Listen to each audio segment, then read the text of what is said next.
Kung may ibon pala dun, oh. Kitang kita.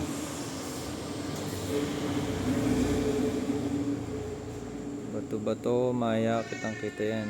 Kung meron. Ayan, sa puno. Kung may mga ibon sa ibabaw, kitang kita.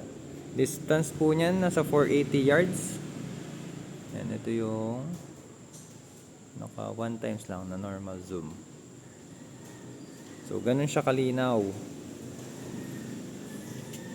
O, 12 times pa lang pala. Kitang kita na. Up to 24 po yan. 6 to 24 by 50 na Helix Gen 2 first focal plane. Gen 2 po ito. Ang difference nila sa Gen 1, mas mataba yung turret. Di ko alam kung mas mababa. Tapos cap windage na siya. Yan. Yung parallax knob, mas mataba din ng konti. Available pa rin po yung Gen 1 natin. Meron pa rin namang mga nagsisikuhan, o kaya nagre-restock pa kami. Eto, naubusan na kami ng stock. Restock na lang din ito. Kaya kami nag-restock kasi talagang malinaw. Sa kandami rin nag-request. Nakita yung mga feedback ng iba sa YouTube saka sa amin. Ito. Iba kasi militar ang yung gumagamit. So, natatry nila sa long range.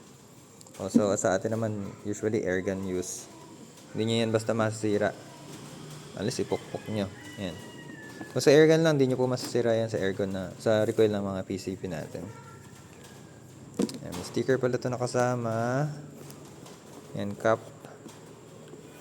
Ito, tools, aperture ring, sunshade. Yan, 100% brand new. Ito, pinakita ko lang dahil merong magpapa-order. Gusto nyo rin niya makita yung reticle. Ayan po. Thank you guys for watching. Pwede kayo mag-PM para masabay na rin namin yung mga orders nyo.